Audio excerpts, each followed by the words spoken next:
What's going on, Orlando Magic fans? You guys are back with the six-man show. It is January 10th, 2022. Jonathan Osborne here. As always, I am joined by my co-host, Luke Sylvia. Bro, Bob Saget died.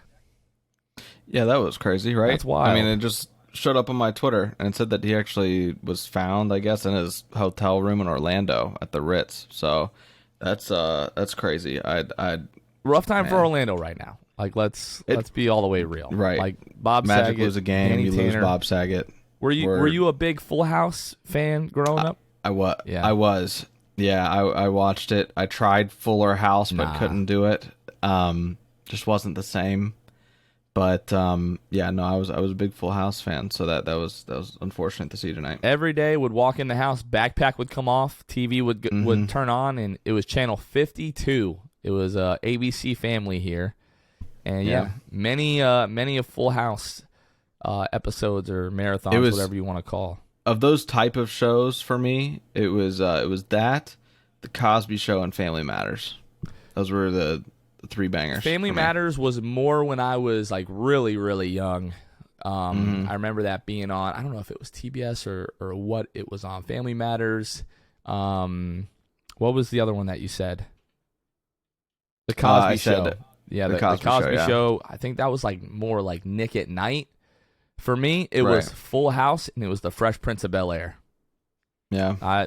And of course, I mean, everyone knows Boy Meets World, but yeah. A lot of, especially Nick at Night, was definitely Fresh Prince of Bel-Air. During the day, it was Full House.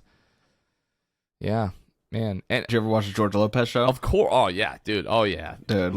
That was Nick at Night. Like my friend always slept with the TV on. Basically, like we fell asleep and the TV was still on in his room, and I'd wake up at 2 a.m. to that sound and I'd watch an episode. That meme is like, so accurate. Of like you just wake up in the middle of the night with the TV on and that. Yeah. That and all the infomercials of like the 50 greatest love songs of all time, like that kind of stuff. Or it was like Air Supply or something along those lines. But yeah, from what I read, like, you know, there was like no foul play. There wasn't any like drug use suspected. So really 65 years old. That's unfortunately that is too young, like too soon. So yeah, I mean it and the last thing here before we actually talk about what we're Magic basketball. Do we have to do that this week? Maybe not. No, yeah, I saw that he was pronounced dead at the scene, so I'm hoping that it wasn't a mental health thing, a suicide thing with him. Yeah. That's a whole other thing, but in terms of the bigger picture and things that definitely need to continue to be talked about, but yeah, man, it's super sad if that is the case for sure. R.I.P. Danny Tanner, the coolest clean freak of all time. That's pretty whack.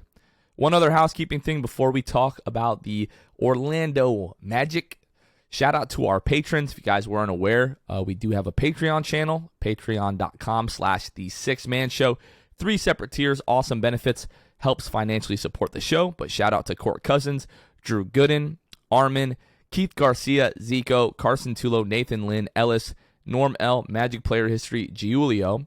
We are actually getting ready to record a Patreon exclusive episode actually after we record this episode. So if you guys want to see that, make sure you subscribe to the Patreon. Luke, the Orlando Magic now have lost 9 in a row, 4 straight losses this week at least, 0-4 on the week with a loss at Chicago, 102-98 to the Bulls. At home versus the Sixers, 116-106. Then up in Detroit, a 97-92 loss to the Pistons Saturday night. And then tonight, we're recording this, lost 102-100 to the Washington Wizards. Luke, this week, Robin Lopez and Markelle Fultz both came out of the health and safety protocols. They are returned to conditioning status right now, although Markelle Fultz still listed with the injury rehab for the left ACL. We've yet to see him. And then Admiral Schofield was signed to a 2-way contract this week as the Magic waived Michael Mulder. Luke, what did you think of that? What do you think of the signing of Admiral Schofield, and the waiving of Michael Mulder? This is what the Magic do to you. You have like your brain just turns to complete mush. But what did you think of that, Luke? Admiral and waiving Michael. Well, I mean, first, I'm happy for Admiral, right? I mean, in terms of, last season the Magic tried to get him on at the end of the year. He tested positive for COVID. At no point at that point does not get signed to the Magic, and is finally getting to get some run with Orlando. So I'm glad to see that for him. There is a certain other player that you and I both would probably agree would have maybe liked to see get moved before Michael Mulder did, but named. Well, do you want his name or do you want his nickname? No, we don't want the nickname. Shout out to Corey Hayes on Twitter. We do not want the nickname. Okay. So it is Ignas Brazdeikis. He is still on this roster somehow. Somehow, some way, he doesn't go away. So, I mean, the reason that you sign Michael Mulder, really for his shooting. So 13 minutes a game, 15 appearances this year, 3.1 attempts, shooting 28.3% from the 3-point line. So you definitely weren't getting what you signed Michael Mulder for, but I mean, you're not getting anything from the other guy. Ignas Brazdeikis, 16 games, 9 minutes. Guy averages 2.1 points. He's shooting 28% from the floor, 18% from the 3-point line. And, just not We not just very have to good. hope that gets, it doesn't matter anymore soon. That, he's on the roster. Admiral Schofield, as great as it is for him, that hopefully we just don't have to really worry about those guys too much anymore. Coming soon, hopefully. Coming soon. There's a lot of hopefullys in there. I saw a report today out of South Africa that some doctors and epidemiologists there believe that Omicron could mark the end of the pandemic. So that's still obviously very early to say, but I hope that's true. And I think, like, in terms of people who are really relevant to the team, the only guys who haven't entered the health and safety protocols are Jalen Suggs and Jonathan Isaac. I'm pretty sure both of those guys, I know they've avoided it.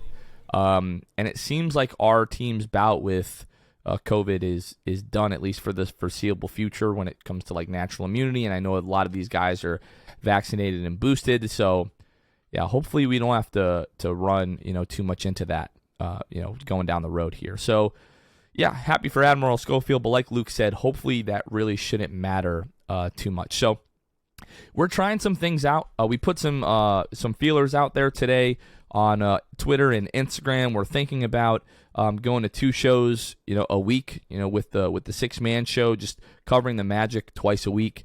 A lot of people are leaning towards 2 shows a week, but we'll kind of talk more about that. But someone said 7, so shout out to you. We appreciate you. Absolutely, yeah. I don't think that's feasible right now, especially not like talking about mental health. All jokes aside.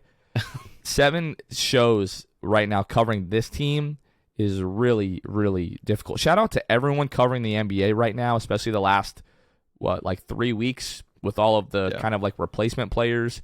We've been watching like glorified G League games, and like especially for the Magic, so many guys in and out of the lineup. Like you've got Wendell that's kind of back out of the lineup right now with the hamstring. We had Cole and Franz both go down with ankle injuries in the middle of games and then come back. We didn't know if we were going to see those guys, especially with Cole, who's been in and out of the lineup with sprained right ankle, but now it's the left ankle. So, man, Luke, I don't know how many times we have to say this on the podcast, but the Magic just needed to get healthy. Like, luckily, we're not seeing too much slander, across the league. People don't really care about the Magic, one, but it's not like we're just getting totally blasted every single night. It's not like we're on national television and NBA Twitter is just coming for us every single night. We have to defend our team like we're not healthy. It's not that we're bad. We're not just the Knicks. Yeah. Wow. Yikes. But But yeah, man. What did you think? We're kind of talking about restructuring the show as a whole and just kind of switching some things up as you kind of need to do in a season like this to keep things fresh and interesting. But Luke, Monday against the Bulls, you lose 98-102 in Chicago. I was more so just encouraged that it wasn't a blowout. When we saw them Black Friday in Orlando, I was courtside for that game, and just we got our butts kicked. And I was really concerned heading into this game, especially without Cole, that we were just going to get destroyed. And thankfully that wasn't the case, but still would have been nice to get the win. Yeah, I mean, fortunately, guys showed up for that game. Like you said, you thought that it might be, something that was hard to watch. Gary Harris continued to be a solid piece to this team right now in a time where he is needed. Everybody really is needed. Franz Wagner has 22. WCJ has 21 and 10. I mean, and shoots 53% from the field. So you got the efficiency, productivity out of a lot of the guys that you needed to. You just end up falling short by the 4 points there. DeMar DeRozan and Zach LaVine. DeMar has 29, LaVine has 27, Kobe White has 17. It just unfortunate, but it was much closer than we would have thought without Cole. Kobe White is, now in like 2 games against the Magic this year is like had pretty solid offensive outputs. Kobe White, is a guy that I watched at North Carolina and a guy that was really, inconsistent at times, but he's gotten it going, both matchups against the Magic this year, 17 in this one, 7 of 11 from the floor. What do you think of Kobe? I think Kobe could like become a Jordan Clarkson type later in his career. Like Jordan Clarkson in Cleveland, they didn't think much of him there. Obviously, in LA, kind of struggled at times, but obviously, last year won 6th man of the year and is now just become a really good guy off the bench for the Jazz. I think Kobe White could have that same kind of like career arc. Yeah, maybe. I mean, he's kind of just slid into his role with Chicago, taking right now, it looks like a 7-minute differential between this year and last year. Obviously, they've got a more star-studded team this year, and a better team just means that those younger guys get less minutes. He had, he's averaging right now 11, 2.5, and 2.5 on his assists and rebounds there. So in terms of his efficiency, I mean, that was the big thing for him and has been in terms of his field goal percentage. 3-point percentage has always been average, and this year actually above average, shooting 5 threes a game, 39% from 3. But if you look at his field goal percentage, actually has gone up 3%. He's at 44.5 now, whereas last year, when where the concerns kind of were, his rookie year, 25 minutes a game and was shooting 39% from the field last year, 41. So it's been, I think that obviously the better your team is, the less pressure you probably feel, and also the less that is asked of you, and you can kind of just do your thing if you are a role player or, of those sorts in the NBA. And Kobe White, let's be honest, is probably kind of right in that role. I think this is kind of best case for him right now.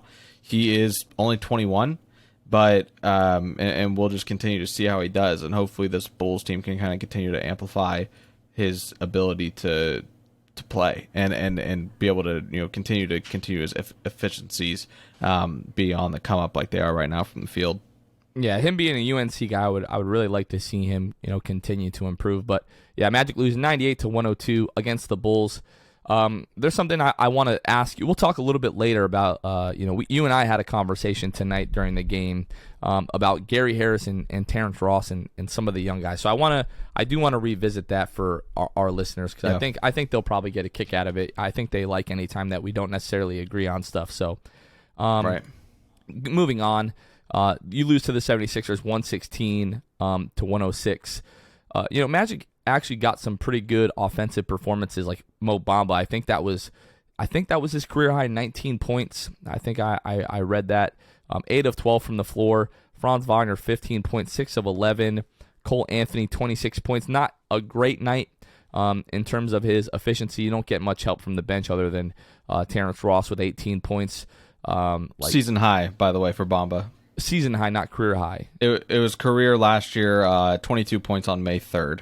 May 3rd. No, that wasn't the game where he went crazy in the fourth and had I think it was 14 points in the fourth quarter and we all went nuts. But looking at this game, Freddie Gillespie, Tim Frazier, R.J. Hampton give you a combined 0 of 9 in their minutes in this game. But Magic offensively played well enough in this game to win, but just literally could not stop the Philadelphia 76ers. 4 of their 5 starters dropped at least 20 points. Shout out to Danny Green, 24 minutes. He was 1 steal away from having the Tony Snell line of just complete uselessness. But 31 for Embiid, 22 for Tobias Harris, 20 for Curry, 20 for Korkmaz. Like, Magic just not really able to do much with the 76ers defensively. And that's really been like the story of the Magic the entire year. Like they'll have their nights where they blow up offensively, and those are the nights really where they have the best chance to win. But defensively, I think we talked about this last week, but Mosley, beginning of the year, after getting hired and at media day talking about how this was going to be a team that played with defensive tenacity and was really going to sit down and guard and get into the ball and wreak all this havoc. And right now, the Magic are sitting at a whopping 25th in the league with a 112.3 defensive rating. So a bottom 6 team in the league defensively. Luke, not really what you want for a team that is as young as this and athletic and some of the size and length that we had.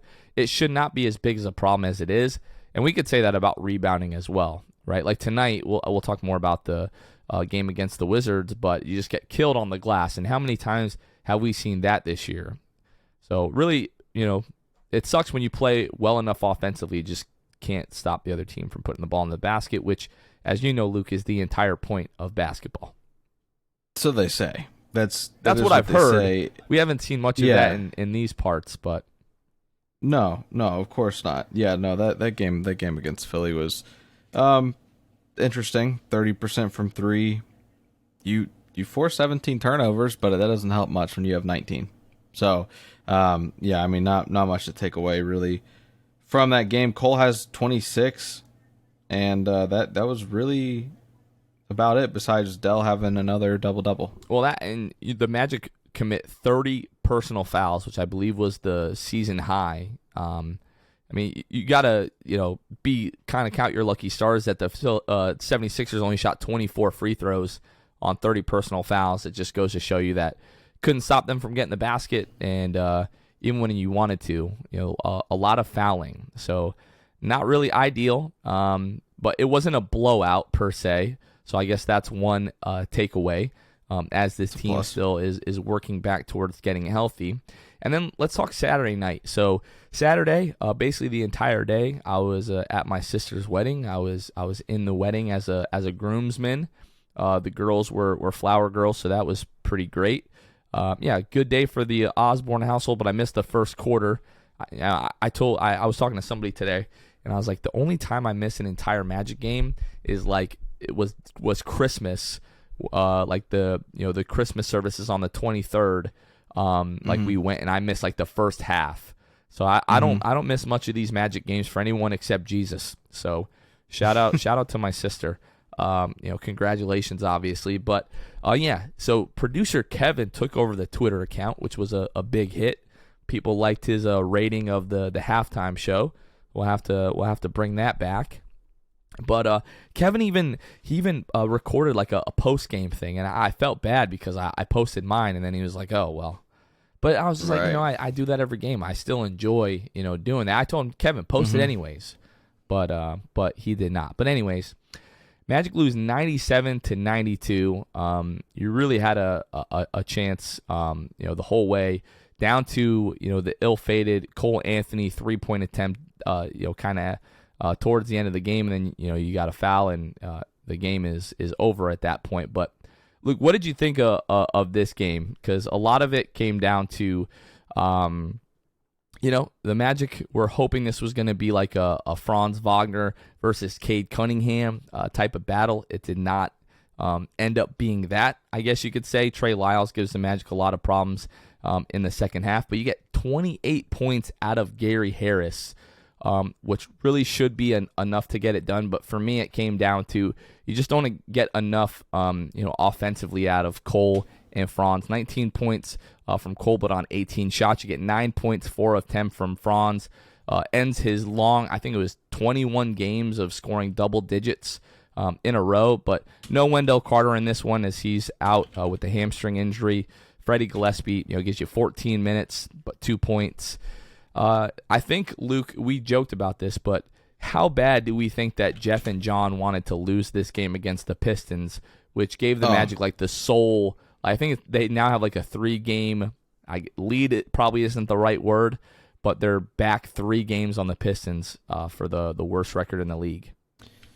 Yeah, they were probably pretty pumped about it. I'm pulling up something here just to double check here. I think I saw something after the game. I did want to note, obviously, we were talking about how, we wanted it to be a Franz versus Cade type of ball game, and it just wasn't. Cade scored 12 on 14 shots. Franz scores only 9 points on 4 of 10 shooting.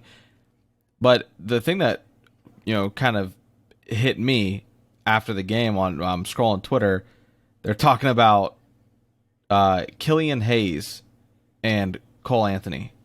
Now, Jonathan, Killian Hayes in 2020 was pick number 7. Yeah. Cole Anthony, pick number 15, obviously. Cole had what you would call an off night, 19 points on 18 shots, and Killian Hayes in 24 minutes had 5 points and 3 assists and 1 rebound. Woof. Like Cole Anthony said, do you think there's 14 guys better than me? If there is, Killian Hayes ain't one of them. I know that's right. So that was one thing that gave me a laugh after the game. Was like, man, imagine the Magic draft Killian Hayes, dude. He has been something. Let's do this. Something. We haven't done this. Let's go through the 2020 draft. And let's see if there's 14 guys better. We already know the answer is no. Let's see how many guys there are actually better than Cole Anthony that got drafted. Anthony Edwards, I'd probably still give the edge to Anthony Edwards. What about you? Yes. Yeah, I'm giving it to him for sure. Wiseman, nope. Oh no, I mean it's too far right now. No. We can only go off of what we have. Bill Parcells, your record is what your record is or whatever the hell he says. But you know what I'm saying. Hornets, LaMelo Ball. Okay, I'll give LaMelo Ball. Patrick Williams, I'll say no. Like Patrick Williams, like the trajectory was looking pretty good, but now in his second year and he's out for the season. So I don't think you can put him against Cole. Over Cole, I would say. So we're 4 picks in. We're 2-2. Okay, Isaac Okoro. Nope. Onyeka Okongwu. Nope. Killian Hayes. Nope. Obviously no. Obi Toppin. Nope. Bad situation, but no. Denny Avdia. Nope. Jalen Smith. Nope. Devin Vassell. Nope. Tyrese Halliburton. Ooh. Okay. If we can argue, we'll say Tyrese Halliburton. All right. So it's it's 3-9 right now, arguably. With Tyrese. Arguably. The only reason is because Tyrese is like averaging 7 assists a game this year and 14 points. Like he is just very, I don't know what the word I would use is, steady. He's out shooting almost 5 threes a game, 45% basically from 3. He's good. The Kings are also 16 and 25. And there's like large stretches this year where he's been their best player. Yeah, so it is hard. I'd lean Tyrese right now. Yeah, but it's close at least. So right now we're at 9-3. Okay, Kyra Lewis Jr. Nope. Aaron Nesmith just got assigned to the G League. Nope.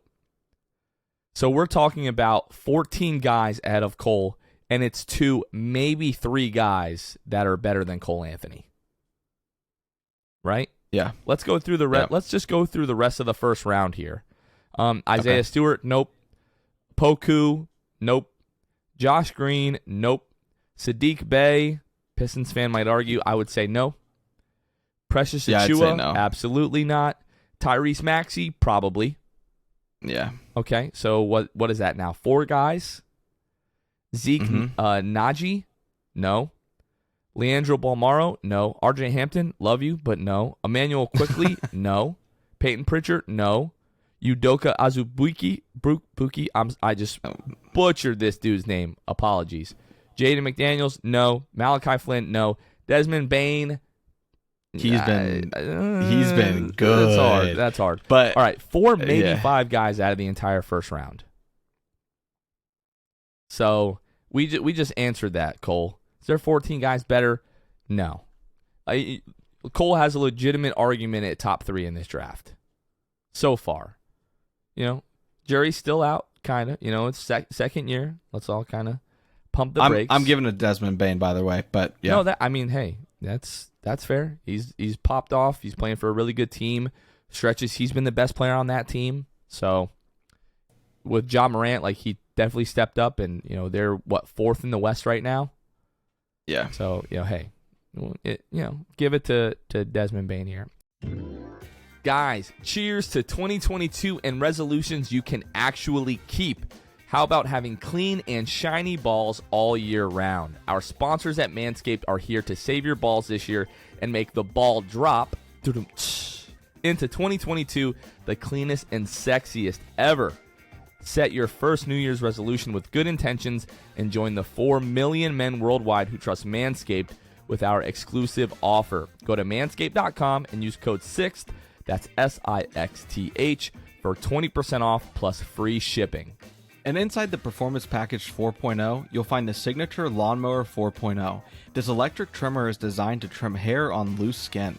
The advanced skin-safe technology reduces cuts and nicks on your delicate nuts. It also comes equipped with a 4000K LED spotlight that will shine a light to the promised land 2022 looks to be.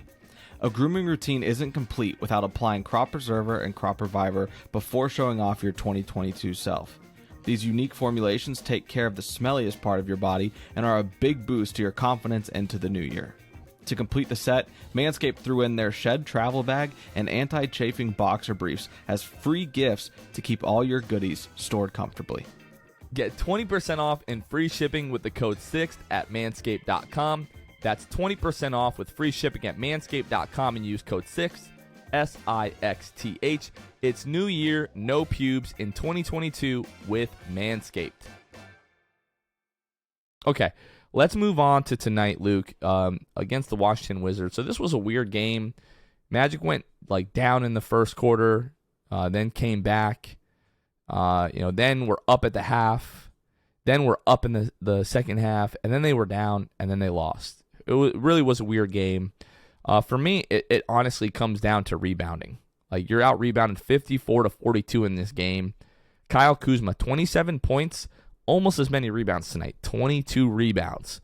Kyle Kuzma, decent rebounder. Yeah, career high. Be career high. He's been going probably he's been going crazy. He's been going crazy recently in terms of rebounds. I mean, in terms of rebounds, he's 8.4 for the season. He's not even in double digits. So he almost tripled his average. Let's be all the way that far. For real. Well, his stretch as of late, though, rebounding-wise, if you go back and look at his game log, he's been consistently over 8. Last 10 games, 8.9 rebounds. Yeah. Come on. I'm not that impressed. But still, 22 rebounds. Kyle Kuzma has been the difference in both of the last 2 losses for the Magic to the Wizards.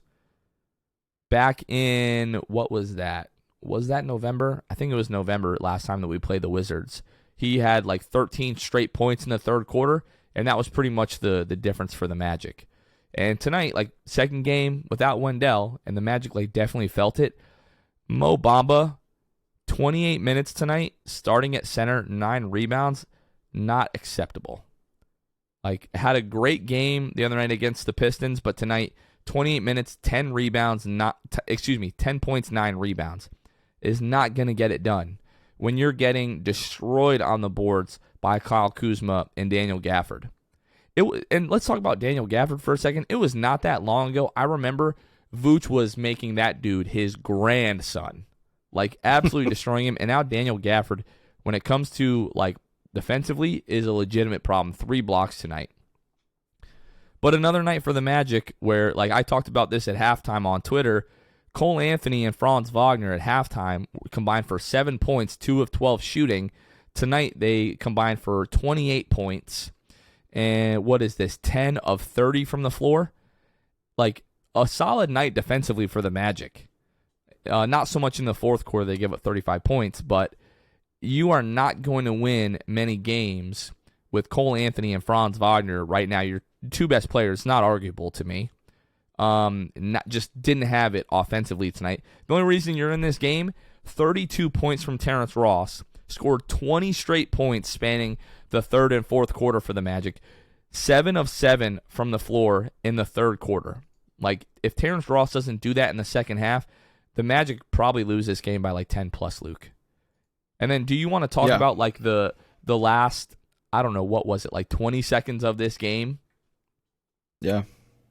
Yeah, I mean, the last 20 seconds of this game decided the game. I mean, the decision making that was made by whether it was coaches, players, whatever, it might be. Magic get the ball. Magic call a timeout, right, Jonathan? So they call timeout. I don't know if you're pulling up play-by-play or if you're able to. Yeah, give us the play-by-play real quick. And then all right, so 15.9 seconds left. Cole is driving to the basket. He gets fouled. I believe it was by Daniel Gafford. Wizards call a timeout. They go to the instant replay. They challenge it. It's obviously a foul. So Cole makes 2 free throws. Magic are down 100-98 with 12.4 or 15.9 seconds left. They inbound the ball to Bradley Beal. He's complaining that he gets fouled, but he still gives the ball up to Kyle Kuzma. So I don't know Brad Beal. I like Brad Beal, but every time we play him, he becomes like one of my least favorite players in the NBA because he just cries so much. Why are you giving the ball up if you felt like you were fouled?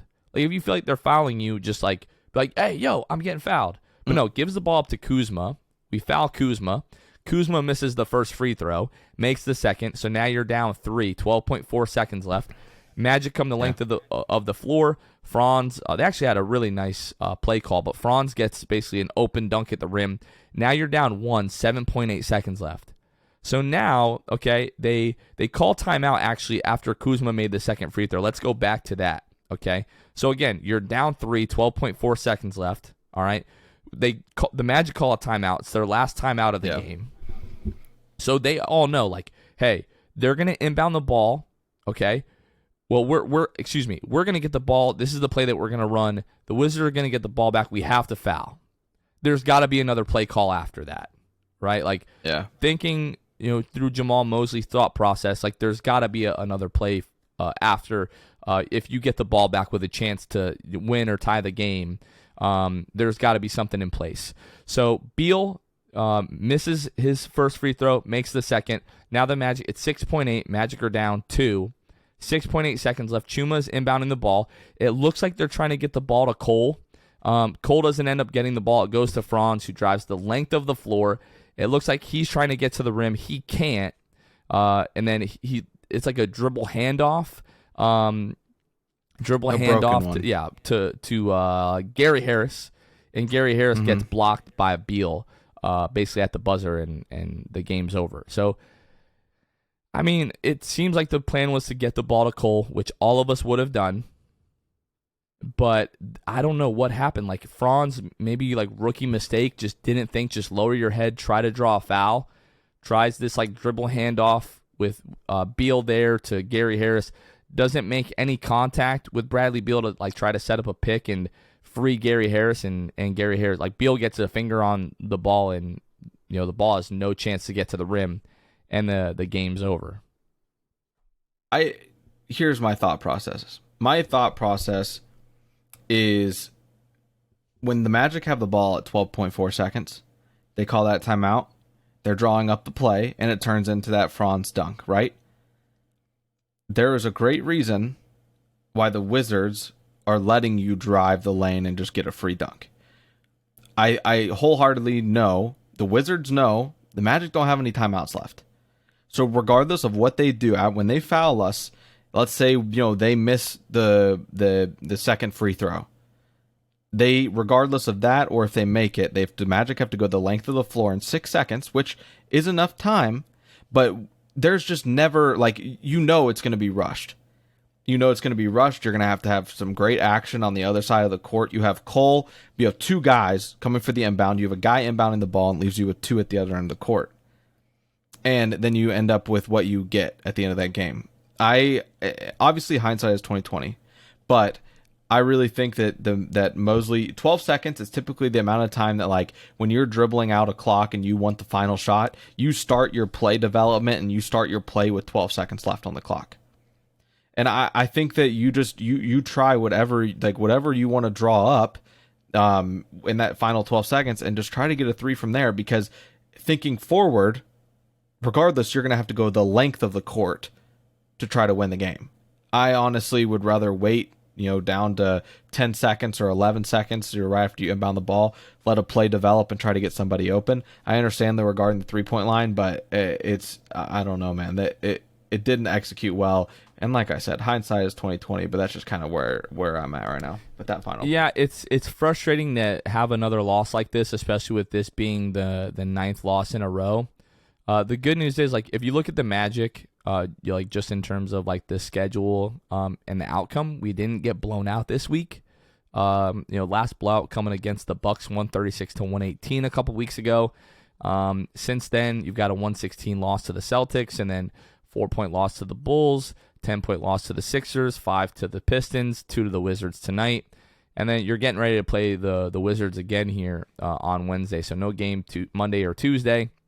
But on Wednesday, you'll be in Washington and take on the Wizards. So the Magic are playing a lot of close games as of late. 4 out of the last 5 really coming down basically to the buzzer. But yeah, without a healthy team, especially with a young team, they're still figuring out their way to win. I think the only thing that's concerning to me is just like when you get good games like the Magic have the last couple of games with like 28 from Gary Harris the other night, and then 32 tonight against with Terrence Ross against the Wizards.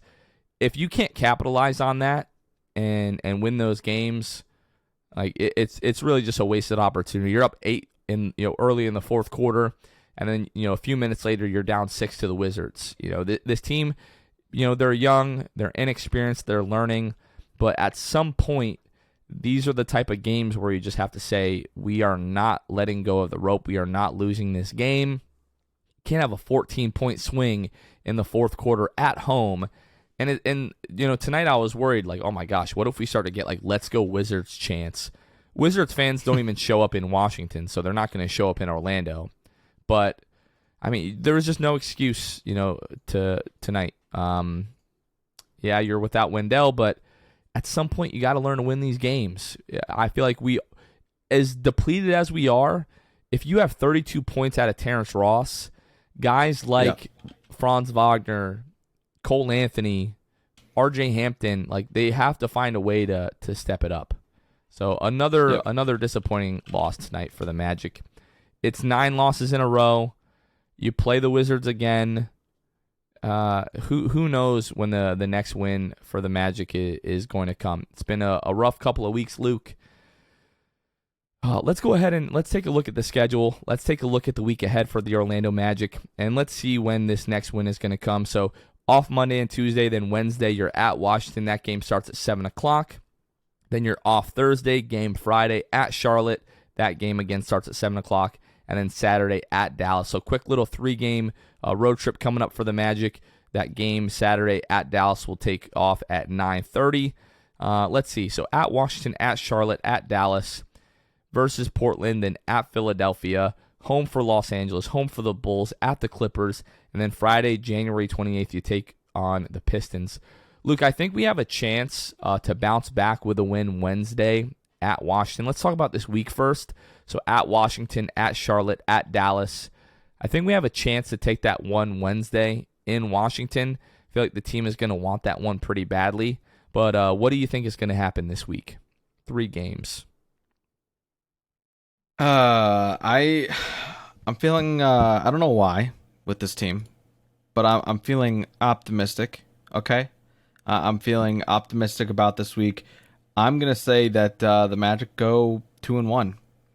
I think they go 2-1, and I think in large part, obviously, like you said, they'll be ready to go, rested here in a couple days against Washington again in Washington.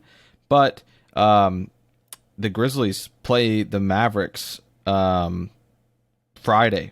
9 Eastern on ESPN prime time, and then the very next night, the Mavericks go fly back home that night and then play the Magic at 8:30 Eastern on Saturday. And I think that the Magic will be able to get it done, and I think the Magic are going to go 2-1. Memphis to Dallas can't be that far of a flight, but right now the Mavs are in the middle of a 6-game winning streak.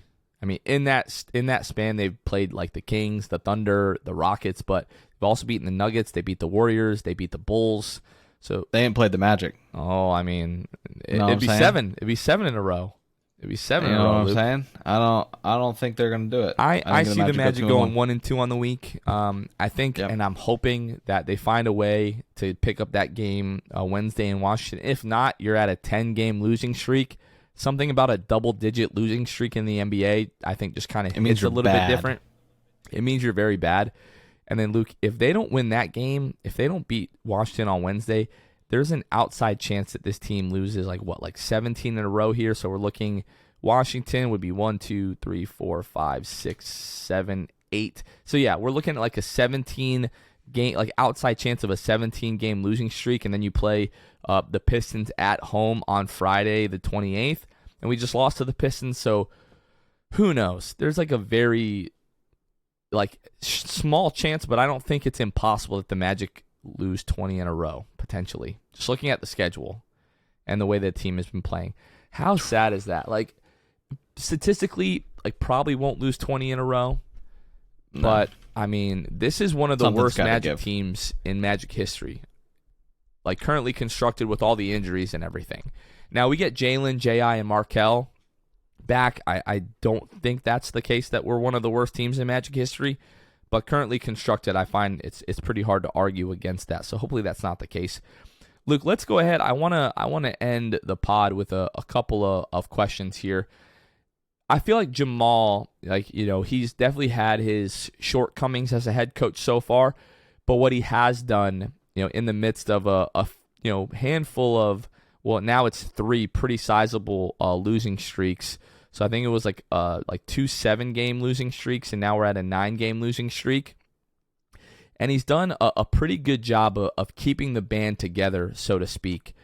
But at what point for a young team, a team as young as this, used to winning their entire lives, at one point do you feel like that starts to fracture? Because it has to start at some point. Yeah, I'm afraid 10 might be the answer, where we might start to see some frustration set in with these guys. You haven't seen much of that so far. Yeah, I think you're in some not ideal territory with you're this in some team muddy right waters. Now. Yeah, because I think we've all probably had losing streaks in our life, whether it be in our everyday life in terms of like just taking L after L in real life, whether it be video games, whether it be intramural basketball, football, high school basketball, football, whatever sport you played. If you've taken a heavy losing streak, then you know that eventually you get pretty frustrated. It's hard to kind of keep a good head on your shoulders. I think that the Magic need to win soon. I think that the only thing that could be holding this team afloat is the same thing keeping us afloat, Jonathan, which is we're not healthy.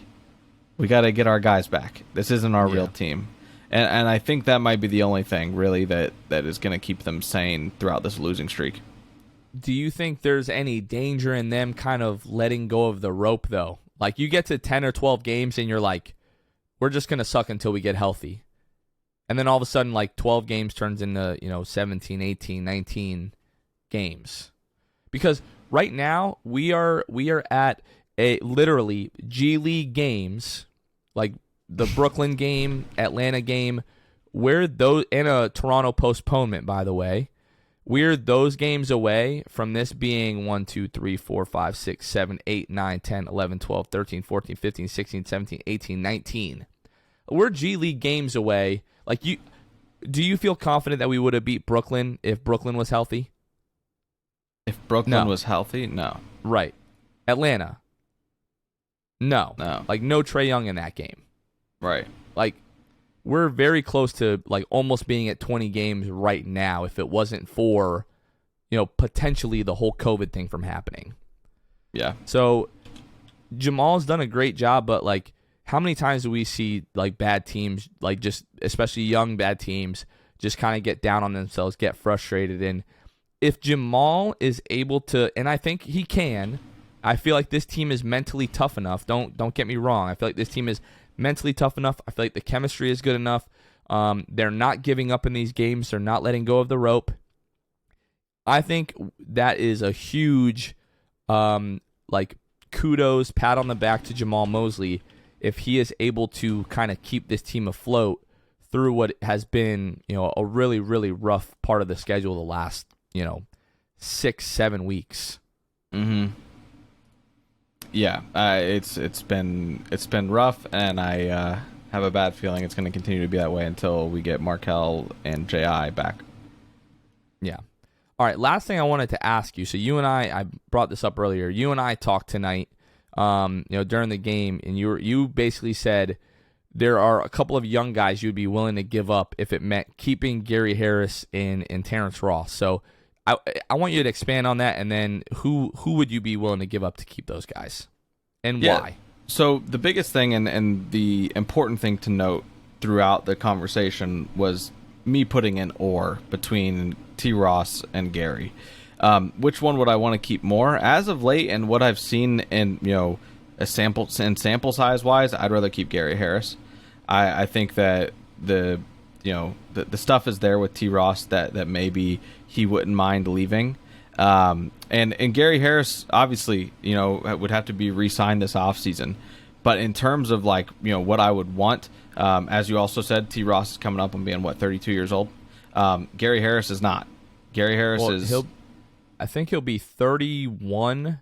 Wait, is he 31 now? Because his birthday is in a few weeks. Whatever Ross? It is with T. Ross, starting to creep into his 30s. He's going to be 31 in February. Yeah, that's what I thought. As a guy who really relies heavily on his, athleticism and rising ability to rise up, how high he shoots when he jumps. Exactly. Yeah. So, and that's the thing with me is that, like I said, the one that I would rather have is Gary Harris, simply for the fact that of what he has shown us as of late, and what I think he can be when this team is healthy. I think he can be a guy that just steps into the game and is what we thought maybe he could be for us, with a fully healthy roster, not having to be a guy that needs to score 16 to 20 points for us to win the game. I mean, and he's doing that right now and doing it well. So I think that you just need to at what point is the team too young? You look at next year's roster as it stands with the young guys and not really knowing, eliminating the guys who need to be basically re-signed, right? Bamba has that qualifying offer. You're looking at Fultz, Cole, Franz, J.I., WCJ, Bamba, and Suggs. And then you got MCW, who you got to figure out what you're going to do with. And you've got, just a lot of guys kind of their futures hanging in the balance. Rolo is another one of them. It's just kind of what veterans do you bring back? Because, Jonathan, if you don't remember, our conversation at the beginning of the season and the offseason was we still need a balance. And we need some veterans. And we've kind of decided that T. Ross probably not the veteran that we need. He, we've also said, he's getting older. Gary Harris has been someone who has been pretty steady. And so, obviously, you have, RJ Hampton and Chuma also on that list. And the reason I didn't put them on that list was to circle back to this point. And that point is, I think that I wouldn't mind at all if we could keep Gary Harris, and if we got rid of one of those two, if that's what it took for that to happen, for Gary to look at the roster construction and be like, I'll come back. I'll come back if I can see my minutes are there, whatever. I'm just hoping this team gets healthy enough back so that we can show Gary Harris what the team can look like fully healthy, so he doesn't just say goodbye no matter what this offseason. So that's kind of my point there. So my thing is this, right? You gave up, Gary Harris was basically the salary match in the trade for Aaron Gordon. What made the trade happen for the Magic was Denver parting with RJ Hampton, and you can argue about the pick. I don't know if that was a big deal, but I don't think Gary was this crown jewel that the Magic were, looking, obviously, I really believe it was just to make the money match, to get Aaron Gordon to a place that he wanted to be. But looking at Gary Harris, last 10 games, 18.6 points per game, shooting 46% from the floor, 41% from the three-point line. He's been great the last 10 plus games. I think it's probably a bit more than that. But for the season, averaging 11.7, 45% from the floor. He's got the three-point percentage up to 36.7. You and I talked about this, I believe, either last week or the week before. Gary's been shooting the ball and scoring the ball so well. I don't know if it's just the fact that maybe he's healthy for the first time in a few years, Maybe Yep. it's that. Maybe it's the opportunity. But I still feel like there's a good chance that Gary is closer to his mean on the season than what we've seen like the last 10 games. And you bring back Jalen, you bring back Markelle Fultz, all of a sudden, like, where does Gary Harris like really fit in? Unless you're just going to completely give up on RJ Hampton in the second year of his career, which I don't really see the Magic doing that. So your starting guards, obviously Cole, Markelle, at the 3, Franz Wagner. Let's not even talk about J.I. coming back yet because we don't know what that's going to look like. But does Gary get slid into the 3, Franz at the 4, and then Wendell at the 5? Does Jamal Mosley finally go away from the Wendell, Mo Bamba 4 and 5 if both of those guys are healthy? Like, for instance, like Mo Bamba came back and is instantly starting, has started next to, I think, Freddie Gillespie and Chuma Okeke the last 2 games with Wendell out. My thing is Mosley ready to move Mo to the bench when Mo has started, I believe, in every single game this year? Is he willing to bring that up or break that up, rather, short of Jonathan Isaac coming back? I really don't know. I feel like you have a chance of, kind of, hurting Mo Bamba's confidence, which I think is kind of the last thing that guy needs. Writing is, kind of on the wall. Is it going to work out long-term here with Mo Bamba? Started the season really, really promising, and then has just kind of really been up and down since that point. You're, projected to have, hopefully, knock on wood, a top 3 pick in the draft. Right now, if the draft was today, give me a guy like Paolo Banchero, Jabari Smith Jr. Some people will talk about Chet Holmgren. That frame just really, really scares me. But depending on where the pick is, you could obviously justify that. Gary Harris making $21 million. He's going to be 28 this year. He was so close with Denver, it felt like at times them being a contender. I think he's not going to want to go from, $21 million to, if you're relegating him to a bench role, how much are you going to pay a guy who probably isn't going to be your 6th man? Like, long term, you're probably hoping that's going to be like Jalen Suggs, I'm guessing. Like, right now, with the way that Markelle was playing, and the way that Cole is playing now, at least right now, that's probably the role Jalen will play when he comes back and everyone is healthy. You either have to give up on RJ Hampton or, re-sign Gary Harris. And I think there's a really good chance a good team calls Gary Harris this summer and says, hey, we want you to be our starting, shooting guard on a playoff team, and we're hoping to go, pretty deep into the playoffs. And then he's like, okay, well, am I going to stick with the Magic and have them overpay me $3 or $4 million a summer or a year, or am I going to go and play for a good team? I think there's a pretty good chance Gary probably wants to play for a good team at this point in his career. And if I'm the Magic, I'm not going to overpay market value for Gary Harris. I would just refuse to do that if that's me. And I'm not ready to give up on RJ Hampton. Like, we've come to the conclusion RJ Hampton is not a point guard, but he's still not being given the opportunity to not be the point guard. Like, right now, he's in lineups with Tim Frazier. That's not doing RJ Hampton any favors. And, a lot of the rest of the season, he's basically been asked to have the keys in that second unit. And, he's shown some flashes recently. I'm not as excited as some people have been in the last few games. He's made some nice passes. He's had some, better decision making, but still young, a guy who, before going to Australia was, widely regarded as like a top 5, top 10 pick, in the draft 2 years ago. So for those reasons, I would not be willing to, keep Gary Harris or Terrence Ross if it meant having to move a guy like RJ Hampton or Chuma Okeke. We saw flashes out of those guys last year that made us very confident coming into this year. And 40 games in, when no one's being optimized, guys are in and out of the lineup. The team is not healthy. Like, the core of the team is not healthy. I'm not ready to just be like, oh, it's just not going to work out for those guys here. The only guy I feel like that probably is the case is probably Mo Bamba. Yeah. I mean, we disagree on that, obviously. We disagree. Like, that's fine. And that's there's just too many young guys, right? You're bringing in another rookie. We're gonna rest our hopes on RJ Hampton to develop when, like, I mean, regardless, he is getting run on the worst team in the NBA, playing 20 minutes a game right now, and like will show flashes, but is not like popping by any means. I understand Chuma maybe more than RJ, but even still, I think that you're eventually going to have too many cooks in the kitchen when it comes to young guys that need to develop and all that kind of stuff. I just don't. I don't see it working out with both of them staying on the roster. See, do you feel like even remotely that the youth is like a huge problem on this team right now? Obviously it's health, right? Like that's the biggest thing. But this team sucks, and it sucks because there's so many young guys on the team. I truly believe that. That's not why the team sucks. The team sucks because they're not healthy. Throwing RJ Hampton out there right now and like trying to figure out his role, whatever.